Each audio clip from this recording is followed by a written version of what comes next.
मित्रों, कभी सोचा आपने कि वो मंत्र जिनसे कभी पहाड़ हिल जाते थे, जिनसे ऋषि आकाश में अग्नि जला देते थे, आज निष्प्रभावी क्यों हो गए? क्या युग बदल गया है या मानव की तरंगें कमजोर पड़ गई हैं?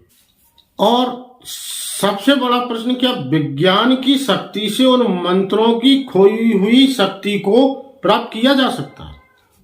मित्रों, पहले यह विचार करते हैं कि मंत्रों की शक्ति का क्षय क्यों होगा। मंत्र कभी सिर्फ शब्द नहीं थे, वे कंपन थे, तरंगे थी जो मनुष्य की चेतना और ब्रह्मांड की ऊर्जा के बीच सेतु बनाती थी। लेकिन समय के साथ 3 कारणों से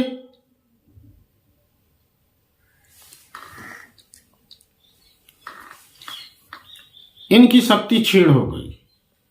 पहला कारण, आवृत्ति का असंतुलन। यानी प्राचीन काल में मनुष्य की श्वास गति, जीवन शैली और पृथ्वी की ऊर्जा आवृत्ति एक रेजोनेंस में रहती थी, एक अनुनाद में थी, एक लय में थी। आज हमारी फ्रीक्वेंसी बदल गई है। मोबाइल, कृत्रिम तरंगें और शोर ने हमारे रेजोनेंस को तोड़ दिया। परिणाम, मंत्र अब हमारी तरंग से मेल ही नहीं खाते।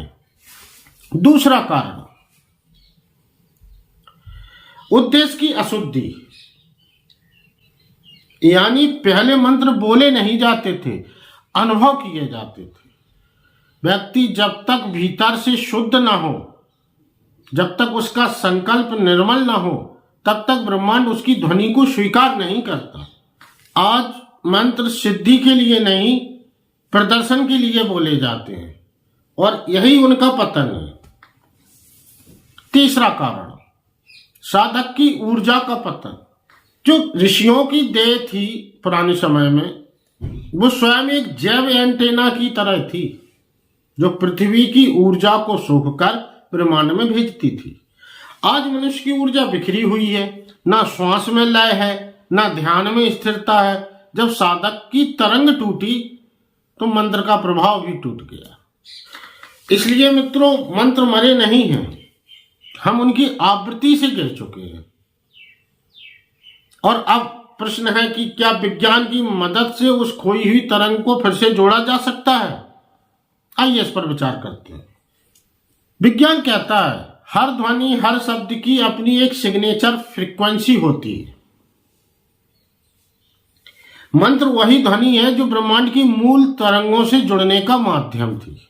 अगर हम आज फिर उसी अनुनाद यानी रेजोनेंस को पा लें तो मंत्र फिर उतने ही प्रभावी हो सकते हैं जितने कभी थे।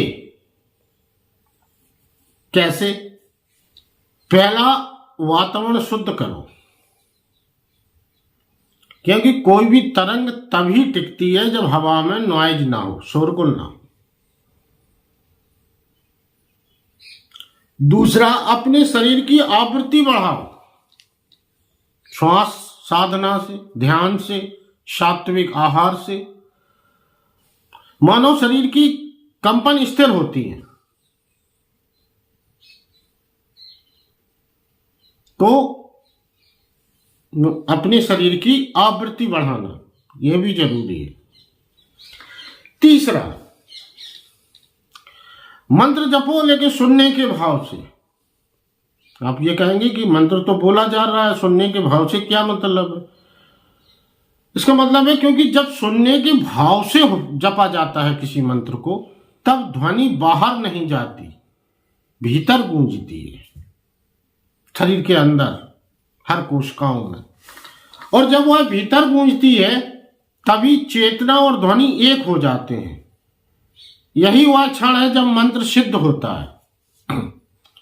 इसलिए मंत्र की शक्ति कभी नष्ट नहीं हुई, सिर्फ हमारी तरंगें बदल गई हैं।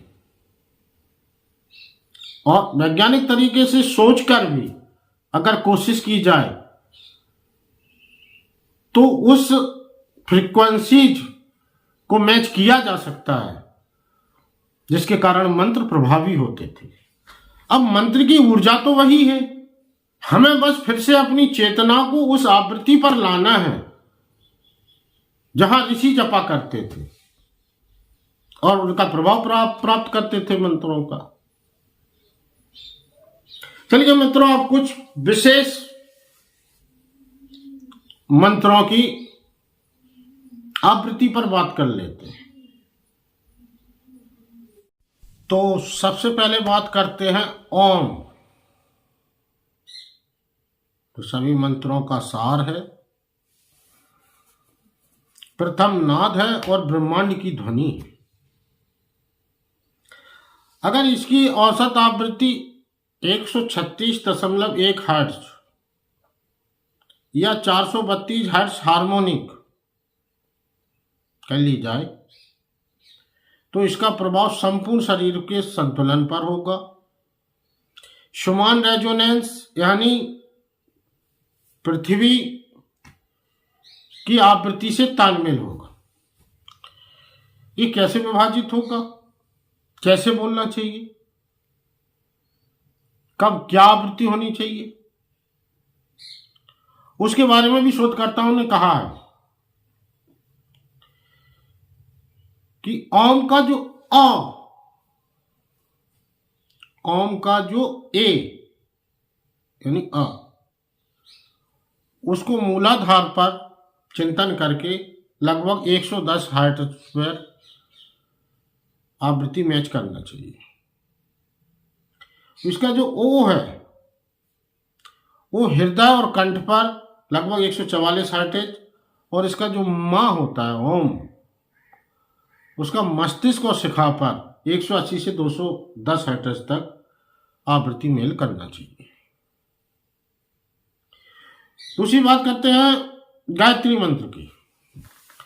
तो इसकी औसत आवृत्ति 528 हर्ट्ज और ये डीएनए रिपेयर फ्रीक्वेंसी है। प्रभाव क्या पड़ेगा, चेतना विस्तार होगा, बुद्धि विकास होगा, पीनियल ग्रंथि सक्रिय हो जाएगी, मस्तिष्क तरंग प्रभाव में अल्फा थीटा सक्रिय हो जाएंगे। अब बात करते हैं तीसरे मंत्र महामृत्युंजय। इसकी औसत ध्वनि आवृत्ति रेंज होनी चाहिए 432 से 480 हर्ट्ज तक। इसका प्रभाव होता है कोशिकीय हीलिंग, जीवन ऊर्जा स्थिरीकरण, रोग प्रतिरोधक शक्ति में वृद्धि, संरचना प्रभाव, जल अणुओं में हेलिकल पैटर्न बनता है। मित्रों, वीडियो बड़ा हो रहा, फिर कभी और भी मंत्रों का वैज्ञानिक दृष्टिकोण से आवृत्ति मेल किस फ्रिक्वेंसी पर, किस आवृत्ति पर मेल होगी, अनुनाद होगा, रेजोनेंस होगा, ब्रह्मांड से तालमेल होगा, उस पर विस्तृत चर्चा करेंगे मंत्र बाई मंत्र, कई मंत्रों पर। तो अभी के लिए चैनल को सब्सक्राइब कर लेना, लाइक और कमेंट कर देना।